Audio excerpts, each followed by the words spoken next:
The forest loomed like a black wall, casting long shadows that swallowed the light from the dwindling sun. For centuries, the people of Varrock had lived under its ominous shade, the villagers' lives intertwined with the traditions born from fear. Every year when the harvest moon turned the sky a murky crimson, the priests of the Iron Order would call for the choosing, a somber lottery in which one young woman's name was drawn from an ancient urn. That woman would be sent into the Black Glen, given as a sacrifice to the beast that dwelled within. This, they believed, kept the kingdom safe from the creature's wrath. Ayla had watched these rituals her entire life, never imagining she'd be the one to take that fateful walk. Her days were usually spent in the quietude of the village herb garden, gathering fragrant leaves and roots to mix remedies for the sick and injured. Though the village respected her skill, no one ever truly noticed her. She was content to remain invisible. But this year, fate had no use for her modest hopes. When the high priest pulled her name from the urn, the villagers averted their eyes, their faces fixed in grief or shame. No one dared protest. No one dared save her. As the day of the offering approached, Ayla's heart pounded louder with each passing hour. She pleaded with her father, the village herbalist, to help her run. "We could escape, live in the hills. There must be a way," she whispered one night, her hands clutching his calloused ones. But he only shook his head, his expression hollow. "They'll hunt us down, Ayla. And even if we did manage to flee, the beast would come for others. The whole village would suffer." His words rang with the bitter weight of truth. Escape was not an option, not unless she was willing to see her people punished in her stead. On the eve of her offering, the villagers prepared her for the ritual.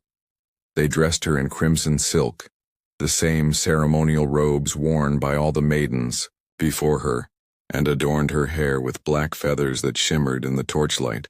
She felt more like a lamb being led to slaughter than a sacred chosen one. The air was thick with incense and the murmurs of ancient hymns, words meant to bring her peace, though they only made her hands tremble. When the procession began, a hush fell over the village. The priests led her down the cobblestone streets, their chants echoing off the stone houses. Villagers lined the path, their faces pale in the flickering light. Mothers clutched their children. Old men lowered their heads in silent prayers. The glen's edge grew nearer, the forest a mass of tangled black trunks. Ayla could feel the eyes of the woods upon her, a cold, predatory presence watching from the shadows. Finally, they reached the boundary of the Black Glen, marked by a weathered stone arch etched with the runes of the ancient pact. Here the priests untied the silken cords binding her wrists. The high priest stepped forward, his iron staff glinting in the dim light, and recited the final rites. His voice was steady, but his eyes betrayed his unease. He spoke of duty, of honor, and of the great sacrifice Ayla was making for her people. But as he spoke, she caught a hint of fear in his words, fear of the beast, of what lay beyond the tree line. When the rites were complete, the priests retreated in solemn silence, leaving Ayla alone at the edge of the glen. The moment the last priest disappeared into the village, the atmosphere shifted. The forest grew darker, as though the trees themselves had leaned closer, blocking out the moonlight. A low growl echoed from within the depths, vibrating through the ground beneath her feet. Ayla's breath hitched. The beast was awake. She took a single step back, then stopped. There was nowhere to run. The villagers would not open their doors to her, not while the pact remained unbroken. Ahead lay the yawning shadows of the glen. Behind her, the darkened path to the village. With her pulse roaring in her ears, Ayla closed her eyes and braced herself for the inevitable. The sound that broke the silence wasn't just a growl. It was a deep, rolling snarl that made the ground tremble. Ayla's chest tightened as she stared into the pitch-black depths of the forest, her senses straining to locate the source. She could feel it now, moving toward her, a colossal presence in the shadows. The air grew cold, carrying the stench of decay. Her hands clenched into fists, but there was nowhere to run. Suddenly, the beast emerged. The moonlight caught its form just enough for her to see that it was enormous, half again as tall as the tallest man she'd ever seen, with a muscular body covered in matted fur and scars. Its eyes glowed like molten metal, unblinking, fixed on her with a kind of cruel intelligence. Its teeth, long and sharp as daggers, gleamed as it opened its jaws, preparing to lunge. Ayla stumbled back, her mind screaming at her to move, to do something, anything, but her legs were frozen. Just as the beast tensed to spring, a figure erupted from the trees, moving faster than Ayla could comprehend. The stranger collided with the beast mid-air, slamming into its side and sending it crashing to the ground. The creature roared, thrashing in surprise and fury. The man's sword flashed in the moonlight, striking the beast's flank, but the blade seemed to glance off its thick hide. The two wrestled for a moment, a flurry of claws and steel, before the beast swiped with its massive paw.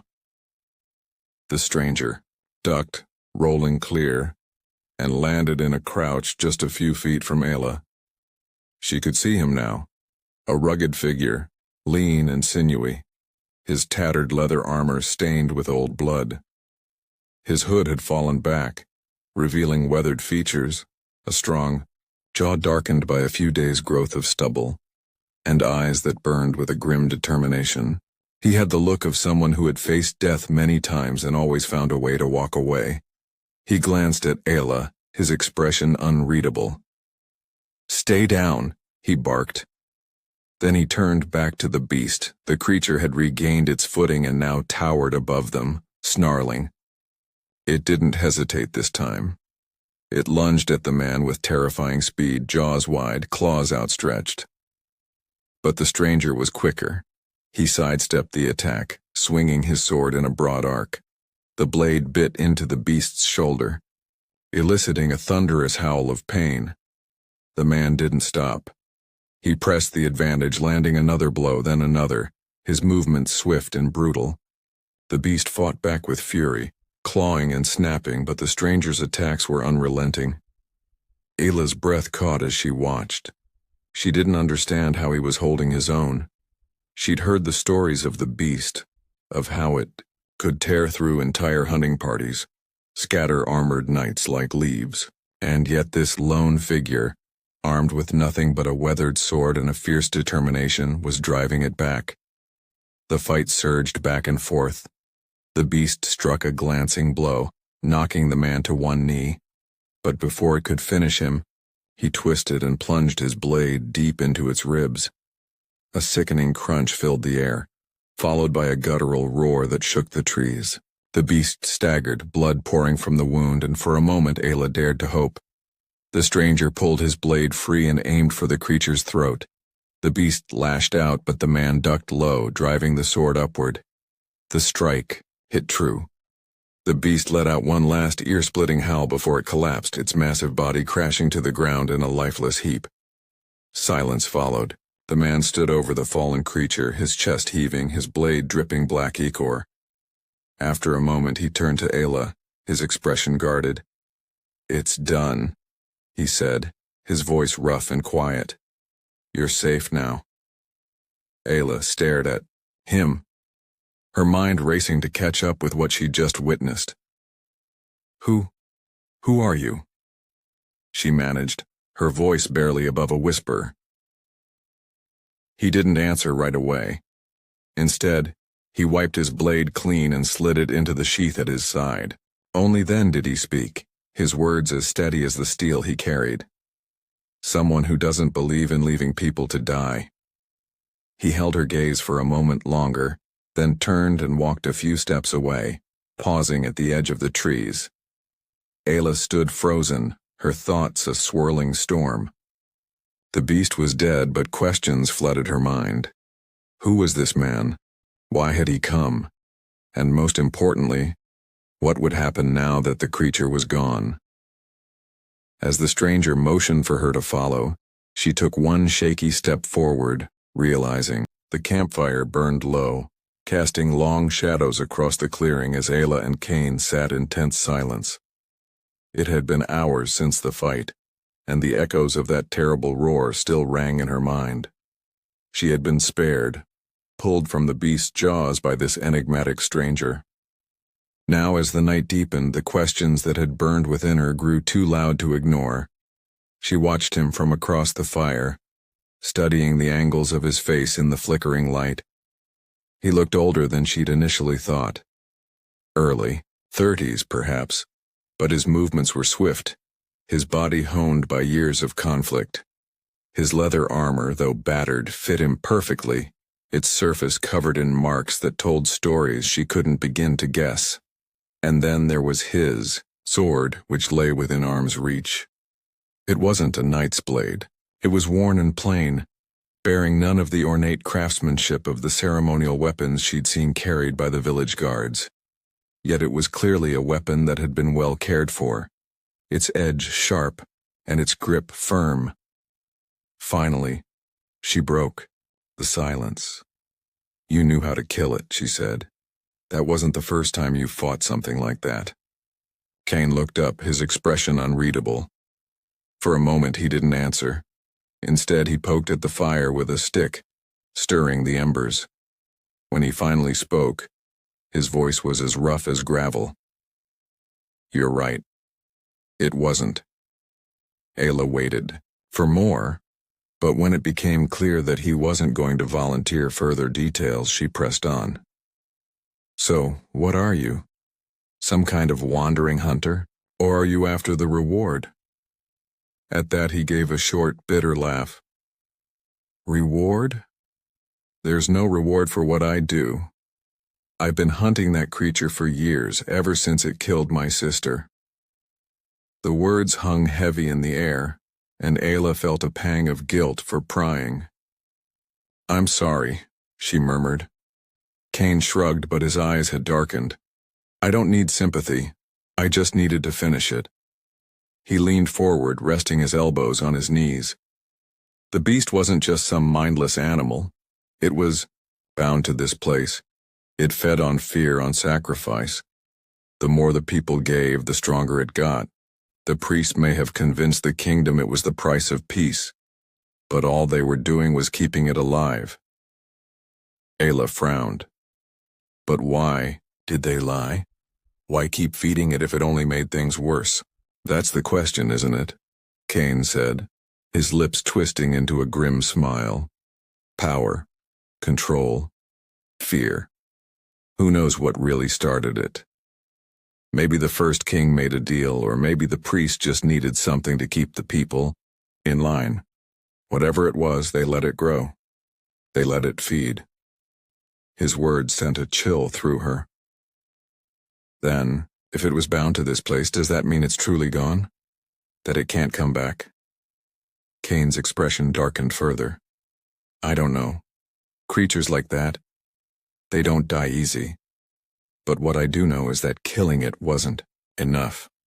The priests, the kingdom, there's more to this than just the beast. They'll notice it's gone, and they won't be happy." Ayla bit her lip, fear prickling at the edges of her thoughts. If the priests and the kingdom found out what had happened, what would they do? She thought of her father, her friends in the village. Would they suffer because of this? She looked back at Kine. "What happens now?" "We keep moving," said simply. "You can't go back to your village, not yet. They'll be looking for you." "Why me?" Ayla asked, her voice cracking slightly. "Why do I have to keep running? I didn't do anything." "You were the sacrifice," Kane said bluntly.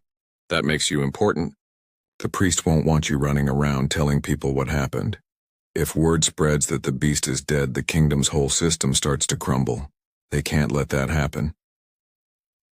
His words made sense, but they only added to her growing fear.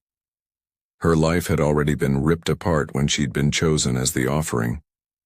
Now, even though she was free from the beast, It seemed she was still trapped, just in a different kind of cage.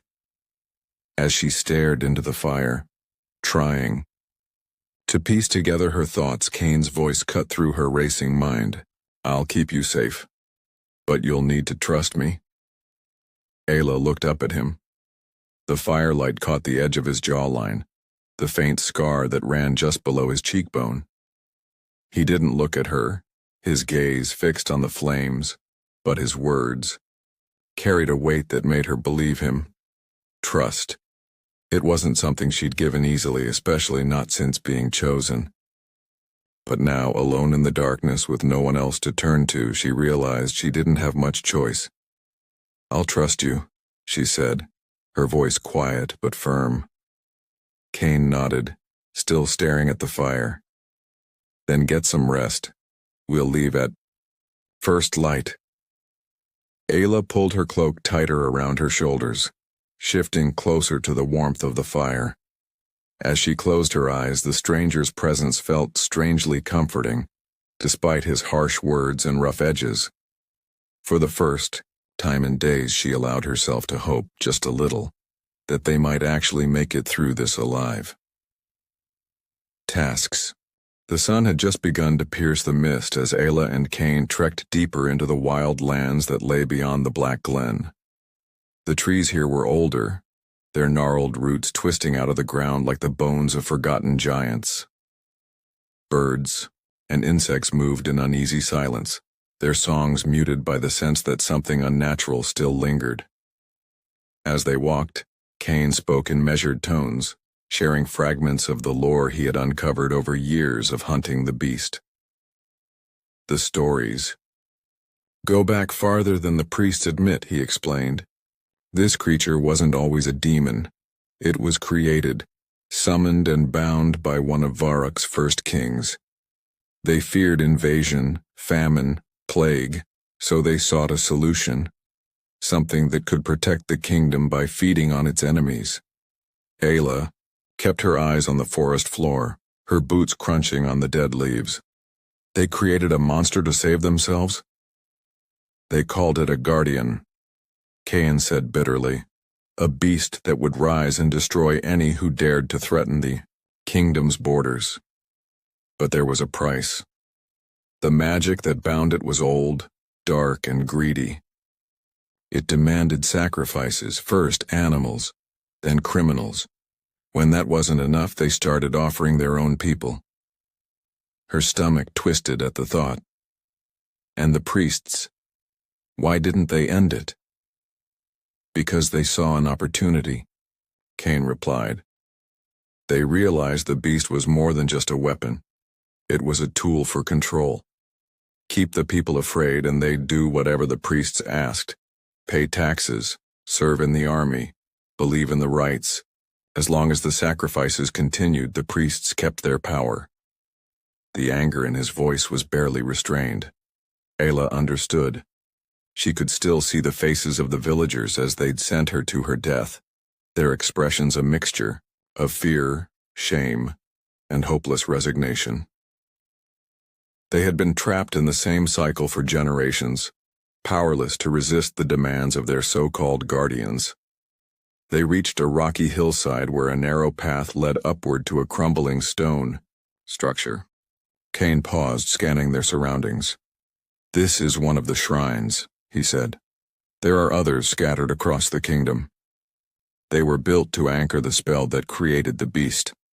As they approached, Ayla could see that the key shrine was nothing more than a ruin now, an ancient stone platform overgrown with moss, its once pristine columns toppled and broken.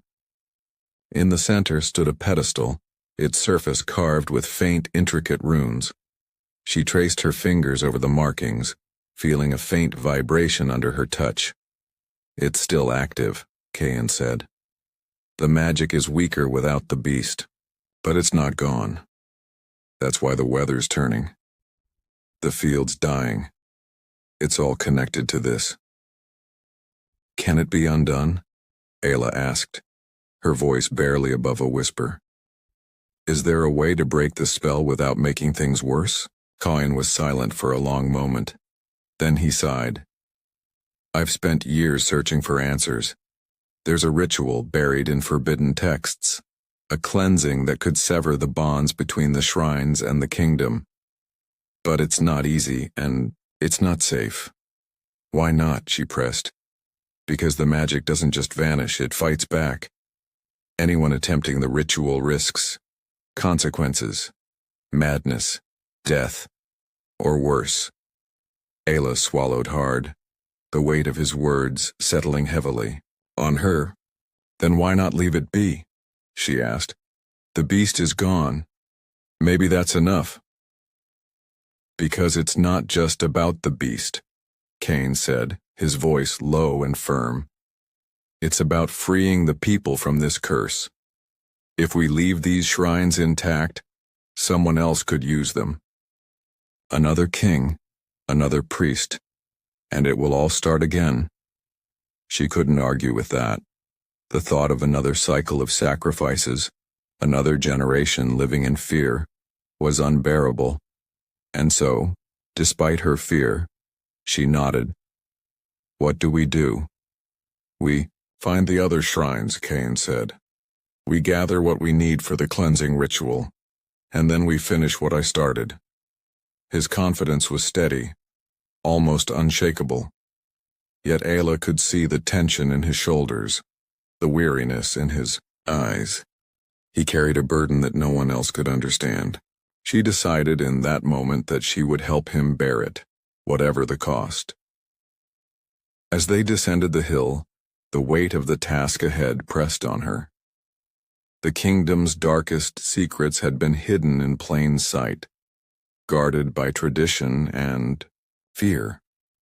Now it was up to them to unearth the truth and ensure that no one else would ever have to stand at the edge of the Black Glen, waiting for a monster to devour. The ruined temple loomed before them, half buried in the dense, untamed forest. It wasn't the largest of the shrines they had visited, nor the most intact, but something about this place felt heavier, more oppressive. The air hung thick, damp, and cold. Even the sunlight seemed reluctant to penetrate the tangled canopy above. Ayla and Kane approached cautiously, their footsteps muffled by a carpet of moss and leaves. The long journey had worn them down. Weeks of seeking out the scattered shrines had left their boots scuffed, their clothing torn, and their bodies aching. But this temple was different. They both felt it. This is the heart of it, Kane said, softly, his voice barely louder than a whisper. He pointed to the stone doorway, its surface carved with the same runes they had seen on the pedestal at the first shrine. The place where it all began. Ayla couldn't help but shudder. Real structure exuded an almost sentient presence, as if it were watching them, judging them. She steeled herself. So, this is where we break it. Yes, Kane said, his eyes fixed on the temple. This is where we end it. They stepped inside, the interior cool and silent. The temple's walls were etched with faded murals that told the story of the beast's creation, though time had worn away many of the details. Ayla could make out depictions of a king standing before a massive horned figure, offering up a gleaming object that radiated dark energy. Beneath that image were scenes of war and famine being driven back by the beast's presence. It was a grim reminder of the lengths to which the kingdom had gone to secure its survival. At the temple's center stood an altar, cracked but still solid.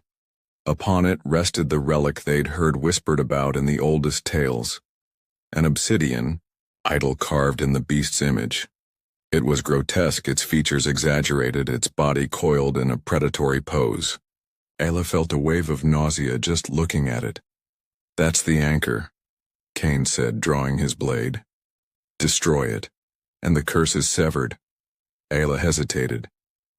But, you said the magic fights back. What if we're not ready? We're as ready as we'll ever be, he replied. The rituals, the knowledge, everything we've done up to now, it's all led us here. I'll protect you. Just do what I told you. She nodded, her mouth dry. They had prepared the cleansing ritual carefully, piecing it together from fragments of forgotten lore. Ayla took a deep breath and began to chant, her voice trembling at first, but growing steadier with each word. The air around her seemed to vibrate, and the temple's walls groaned as if in protest. The moment her chant reached its crescendo, the idol began to glow. Ayla could feel the energy pouring from it, dark, writhing, and ancient. It clawed at her mind, whispering of power, of fear, of the futility of resistance. But she kept chanting, her voice rising to drown out the dark whispers. Cain stepped forward, his blade raised and struck the idol. The sound of shattering stone was deafening. The temple quaked, dust and debris raining from the ceiling. The glow of the idol turned to a blinding flash, and then the chamber was plunged into darkness. Ayla staggered back, clutching the edge of the altar for support. Her ears rang and her vision swam. She could hear Cain's voice calling her name, but it sounded distant. Slowly, her senses returned. The oppressive energy was gone. The idol lay in fragments on the floor, its power dissipated. Cain reached her side, his hand steadying her. "It's over," he said. She looked up at him, her legs trembling. "Is it really done?" "It is," he confirmed, his voice softer than she'd ever heard it. "The curse is broken. The kingdom can finally be free." Ayla's gaze fell on the shattered remains of the idol. A sense of quiet relief washed over her. The fear, the sacrifices, the endless cycle. It was all over. They had won. Outside, the forest seemed to breathe again. The air was lighter, fresher. Ayla could hear birds singing for the first time since they'd entered the wild lands. It felt like the world was coming alive once more. As they left the temple behind, Ayla and Cain walked side by side. They knew the kingdom's leaders wouldn't be pleased, that questions would arise, that the priests might still try to reclaim their grip on power. But for now, they had done what needed to be done. The beast was no more, the curse lifted, and the people of Varrock were free to build a future unshackled by fear. Ayla turned to Cain, a hint of a smile tugging at her lips. "So what happens now?" He glanced at her, the faintest shadow